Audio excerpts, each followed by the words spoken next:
Handelinge 8 vers 14 tot 17.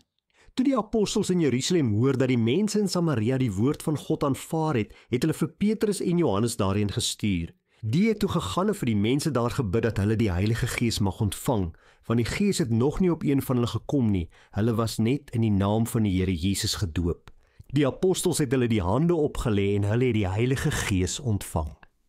Nadat Stefanus deur die Joodse leiers met klippe doodgegooi is en hy die eerste Christelike martelaar geword het, breek daar vervolging uit onder die kerk in Jerusalem. Die gelowiges vlug, hulle word uitmekaar gejaag en hulle vlug na die gebiede rondom Jerusalem. Maar alhoewel hulle vervolg word vir hulle geloof, bly hulle nie stil nie. Hulle getuig van Jesus Christus. Ons lees in vers 4, die gelowiges wat uitmekaar gejaag is, het so ver as wat hulle gegaan het, die evangelie verkondig.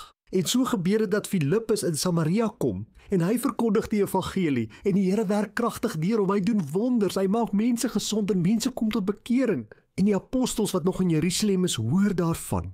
Die berig bereik hulle dat mense in Samaria die woord van God aanvaar het. En dan gaan Petrus en Johannes en hulle gaan Samaria toe om vir die mense daar te bid sodat hulle die Heilige Gees mag ontvang. Want, sê vers 16, die Heilige Gees het nog nie op een van hulle gekom nie. Hulle was nog net in die naam van die Here Jesus gedoop. Dis belangrik vir die apostels dat die gelowiges nie net glo in Jesus nie, dat hulle nie net gedoop is in die naam van Jesus Christus nie, maar dat hulle ook die Heilige Gees ontvang, soos wat hulle op Pinkstersondag die Heilige Gees ontvang het, dat hulle gevul kan word met die Gees, dat hulle met die Gees gedoop kan word.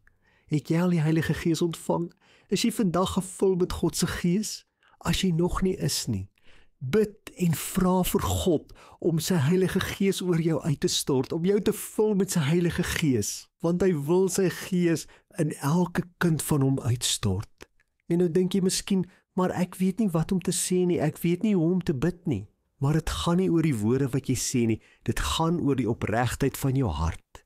Bid in 'n eenvoudige gebed saam met my. Here, hier is ek bely my sonde voor U. Vergewe my sonde, neem dit weg uit my lewe en kom vul my met U Heilige Gees.